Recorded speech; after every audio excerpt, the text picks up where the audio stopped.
پھر کیا ہوا؟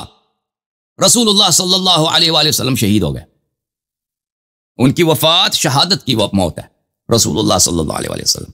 اور قریش دوبارہ وہی لوگ جو آخر تک رسول اللہ صلی اللہ علیہ وآلہ وسلم سے دشمنی کرتے رہے، وہی ابو بکر اور عمر کی شکل میں، یعنی ابو بکر عمر کا جو ایڈمنسٹریشن تھا ظاہر میں ابو بکر عمر تھے، لیکن سب قریش در حقیقت، یہ قریش دوبارہ صحابہ کا لباس اوڑھ کر، اسلام کا لباس اوڑھ کر یہ دوبارہ امور پہ مسلط ہو گئے.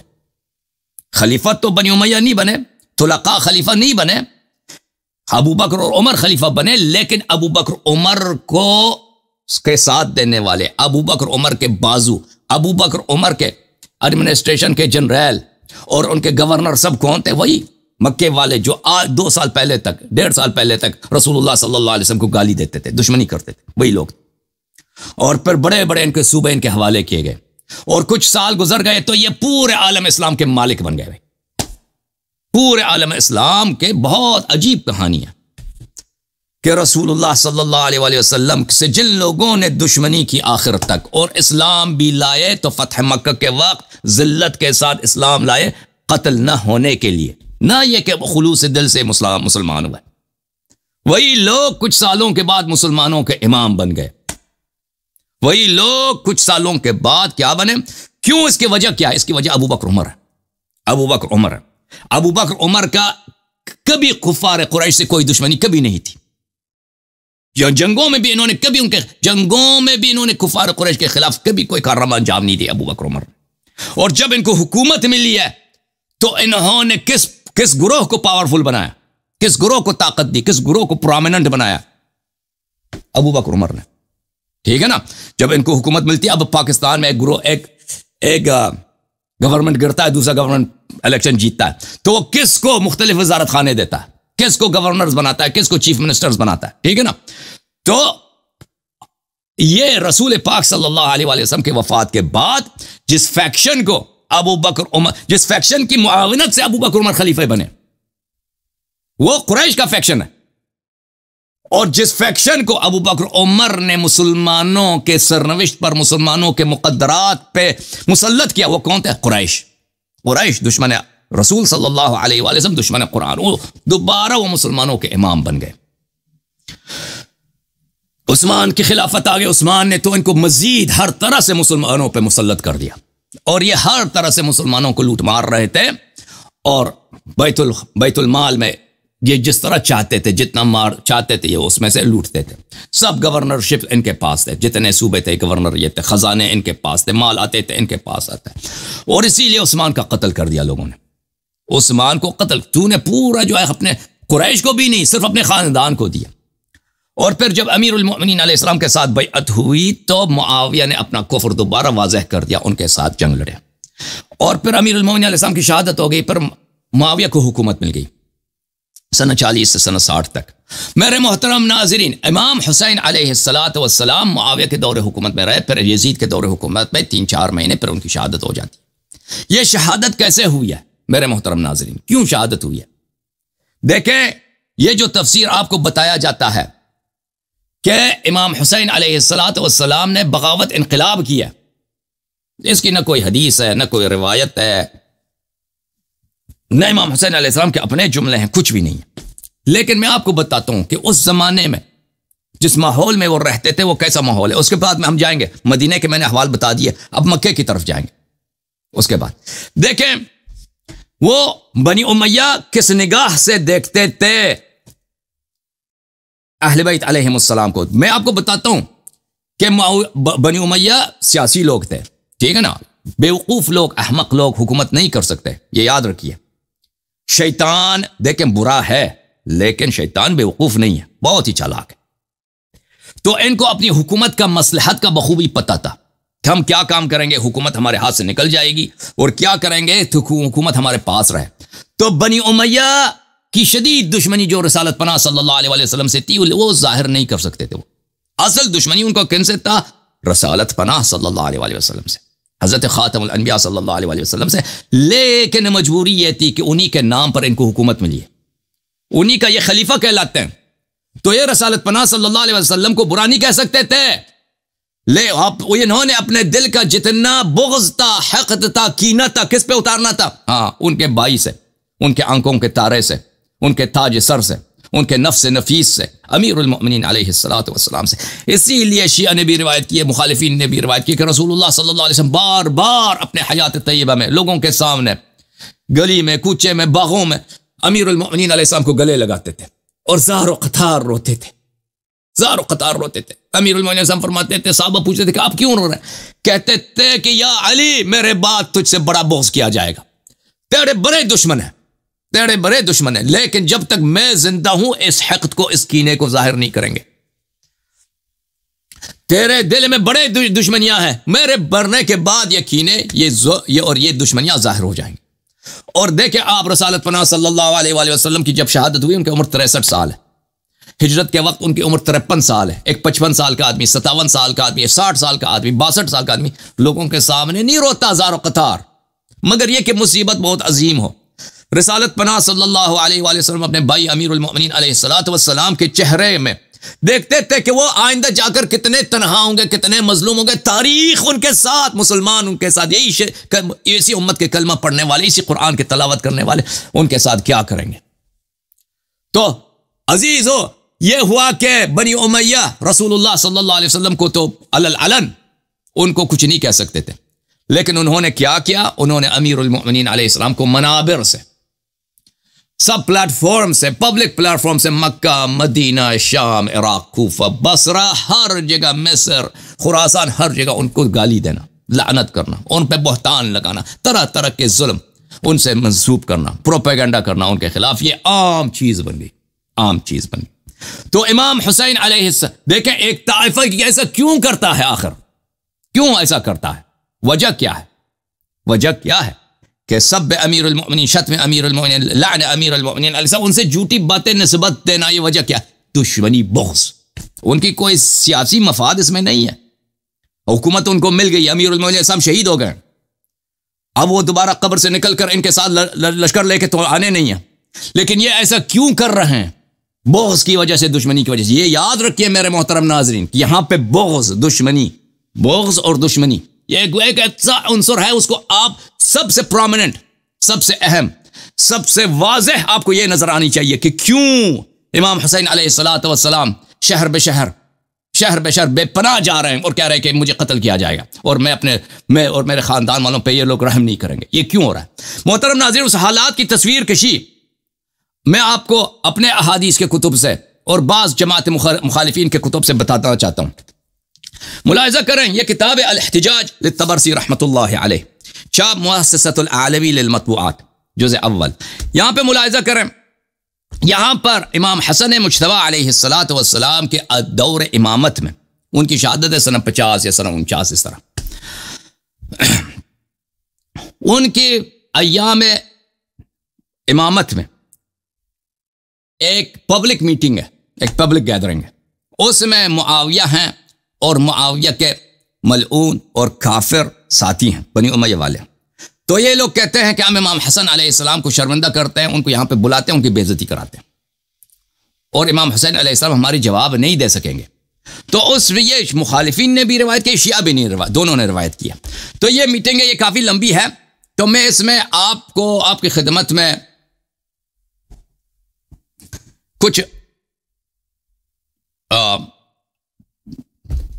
کچھ یہاں پہ بنی امیہ نے وہاں پہ کیا کہا، یہ آپ کی خدمت میں پیش کرتا ہوں، پھر آپ کے لیے واضح ہو جائے گا ان کی باتوں سے کہ ان کی ذہنیت کیا تھی بنی امیہ۔ تو یہ کون تھے جو عالم اسلام پہ مسلط تھے؟ تو یہ کیسے ہوا کہ انہوں نے امام حسین علیہ السلام کو بے جرم شہید کیا، اور ان کے نہ صرف شہید کیا، ان کے سر جو ہے ایک شہر سے دوسرے شہر، دوسرے شہر سے تیسرے شہر، بستی بستی گیا، ان کے بھائیوں کے سر، ان کے اہل خانہ کے سر اور ان کے اہل و عیال کو اسیر بنایا گیا ہے۔ یہ کیسے ہوا؟ ان کے جسم پہ گھوڑے کیسے دوڑائے گئے؟ ان کے جسم شریف کو سے کپڑے کیوں اتارے گئے؟ ٹھیک ہے نا، یہ ایسا ظلم کیوں ہوا؟ آخر اس طرح کا ظلم کیوں ہوا؟ یہ آپ بنی امیہ کے، آپ اس بڑی حقیقت کو کیوں بھولتے ہیں؟ اتنا بڑا جو خود انہوں نے کہہ دیا کہ ہم کیا کریں گے، اور کیوں ہم یہ کرنا چاہتے ہیں؟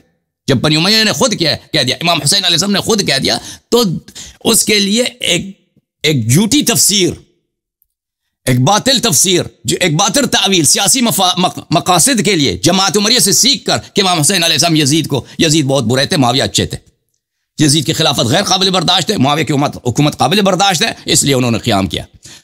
یہ کیوں اس بات کی آپ لوگوں کو پیش کر رہے ہیں؟ ملاحظہ کریں، وہاں پر اس میٹنگ میں، اس گیدرنگ میں کچھ لوگ وہاں پہ تقریر کرتے ہیں. ان میں ایک شخص ہے عثمان کا بیٹا. عثمان کا بیٹا، عثمان بھی بنی امیہ میں سے، ان کا پہلا خلیفہ ہی، بنی امیہ کا خلیفہ ہی عثمان ہے.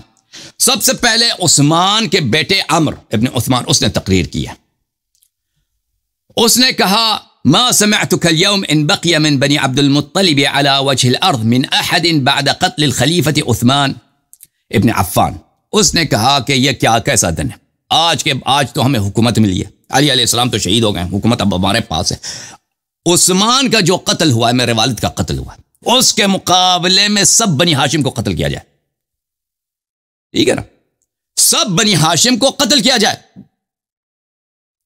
بنی ہاشم، عثمان کا جو میرے بابا کا قتل ہوا ہے، اس کے قتل کا ذمہ دار کون ہے؟ بنی ہاشم. بنی ہاشم سے اب ہمارے پاس حکومت ہے، مشرق و مغرب میں پوری ہماری حکومت ہے. نارتھ افریقہ سے لے کر سینٹرل ایشیا تک ہماری امپائر ہے، لاکھوں کی تعداد میں ہمارے افواج. بنی امیہ کے بنی ہاشم کے پاس تو کوئی بھی نہیں ہے. ٹھیک ہے نا، آج بہترین وقت ہے پورے بنی ہاشم. یہ کب ہے؟ امام حسن علیہ السلام کے حیات میں ان کی یہ ذہنیت ہے.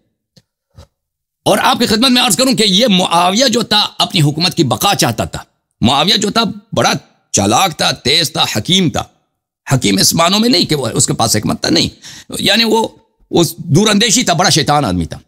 تو بنی امیہ میں ایک فیکشن جو تھا وہ سیاسی والے تھے، جو جیسے معاویہ تھا. دوسرا جو تھے ایسے جو ان کے دل کی بات کر رہا تھا، جیسے عمر ابن عثمان ابن عفان ہے، کہ وہ اس بات کے نتائج کو حساب نہیں کر رہا تھا کہ اگر ہم سب بنی ہاشم کو قتل کرتے ہیں تو اس کا کیا نتیجہ ہوگا ہمارے لیے. ٹھیک ہے نا، لیکن ان کی ذہنیت میں یہ بات تھی کہ ہم بنی ہاشم سے بدلہ لے لیں. وَكَانَ ابْنَ أُخْتِهِمْ وَالْفَاضِلِ فِي الْإِسْلَامِ مَنزِلَةً. عثمان ابن عفان کو انہوں نے قتل کیا ہے، بنی ہاشم نے. بنی ہاشم، عثمان جو عثمان کا ان کا کیا تھا؟ ان کا بھانجا تھا. شاید عثمان کی ماں جو ہے بنی ہاشم میں سے رہی ہوگی، اور اسلام میں اس کا بڑا منزلت تھا. والخاص برسول اللہ صلی اللہ علیہ وسلم اثرا، اور رسول پاک صلی اللہ علیہ وسلم کا خاص صحابی تھا. فبعث کرامت اللہ حتی سفکوا دمہ اعتداء وطلبا للفتنہ. کیا عثمان کے بیٹے نے کہا کہ کتنا ان لوگوں نے بنی ہاشم نے خیانت کیا. بنی ہاشم سے کیا مراد کون ہے؟ امیر المومنین علیہ السلام، امام حسن، امام حسین علیہ السلام. ٹھیک ہے، بنی ہاشم کے لیڈر یہی ہیں. اچھا، کہ کتنے یہ لوگ برے ہیں کہ انہوں نے عثمان کا خون خاندانی دشمنی میں بہایا انہوں نے، اور طلبا للفتنہ، اور فتنہ طلبی کے لیے، دنیا طلبی کے لیے علی علیہ السلام نے، امام حسن، امام حسین علیہ السلام نے، انہوں نے عثمان کا خون کیا. وحسدا ونفاسا وطلب ما ليسوا باهلين لذلك. انہوں نے حسد کی وجہ سے، دنیا طلبی کی وجہ سے، اور حکومت، حالانکہ ان کو حکومت حقی بھی نہیں بنتا، حکومت طلبی کے لیے انہوں نے عثمان کو قتل کیا. مع سوابقه ومنزلته من الله ومن رسول الله صلی اللہ علیہ وسلم ومن الاسلام. حالانکہ عثمان کے کتنے سابقے ہیں خدمت اسلام کے لیے، او بڑا صحابی تھا. اچھا، فیاذ اللہ ان یکون حسن وسائر بنی عبد المطلب قتلت عثمان احیاء یمشون على مناکب الارض وعثمان بدمہ مدرج. فیاذ اللہ کہتا ہماری کتنی بے عزتی ہے ہمارے خاندان کی. یہ معاویہ کے حضور میں کہہ رہا ہے. معاویہ ادھر بیٹھا ہے، سب شاہی دربار ہے، ٹھیک ہے نا. کہتا ہے یہ ہماری ذلت ہے کہ حسن علیہ السلام اور امام حسین علیہ السلام اور بنی ہاشم زمین میں زندہ پھر رہے ہیں، زندہ پھر رہے ہیں، اور عثمان جو ہے خون میں لپٹا ہوا اپنے قبر میں چلا گیا. عثمان قتل ہوا. ابھی عثمان کے قتل کو بھی مثلا کیا، ابھی یہ سن 45 کی بات ہے، عثمان 10 سال پہلے قتل ہوا ہے، یا سن 42 ہے تو عثمان 7 سال پہلے قتل ہوا ہے، یعنی اس کا خون ابھی زندہ ہے. تو یہ لوگ بڑے بنی امیہ، کیونکہ ان کا پہلا خلیفہ، پہلا بادشاہ ان کا کون تھا؟ عثمان تھا. بڑا ناز تھا ان کا عثمان پر. ما ان لنا فیکم 19 دما بقتل بنی امیہ ببدر.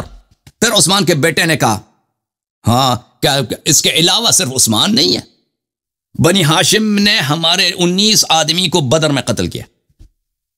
بنی ہاشم نے قتل کیا. یا کیا مراد؟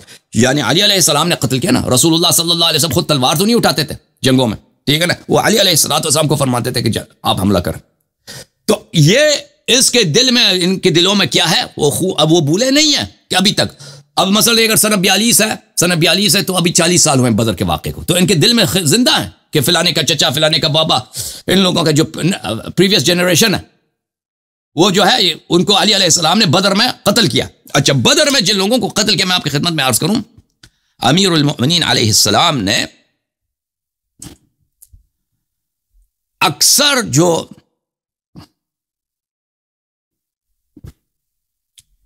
جو کفار قتل ہوئے، اکثر یعنی ان میں سے 70-72 قتل ہوئے، بعض اہل تواریخ نے لکھا ہے 50-49 قتل ہوئے، اکثر ان کے امیر المؤمنین علیہ السلام کے ہاتھ جہنم واصل ہوئے، اور بقیہ جو بھی قتل ہوئے ان میں امیر المؤمنین علیہ السلام شریک تھے. ملاحظہ کریں کتاب الارشاد المفید، یہاں پر صفحہ نمبر 39 میں فصل، یہاں پہ وہ بتاتے ہیں، اگر آپ دیکھنا چاہیں کہ کن لوگوں کو امیر المؤمنین علیہ السلام نے بدر میں قتل کیا، تو یہاں پہ اگلے صفحے میں جا کر وہ فرماتے ہیں فَذَلِكَ 36 رَجُلًا سِوَاءٌ مَنْ اخْتَلَفَ فِيهِ، کہتے ہیں یہ تو کفار میں سے 70 مرے تھے نا بدر میں، کہتے ہیں اس میں سے 36 تو ثابت ہے کہ امیر المؤمنین علیہ السلام نے قتل کیا، 36 کے علاوہ کچھ ایسے لوگ ہیں مختلف فیہ ہے، اس میں اختلاف ہے، ٹھیک ہے نا، وہ بھی امیر المؤمنین علیہ السلام نے قتل کیے ہوں گے.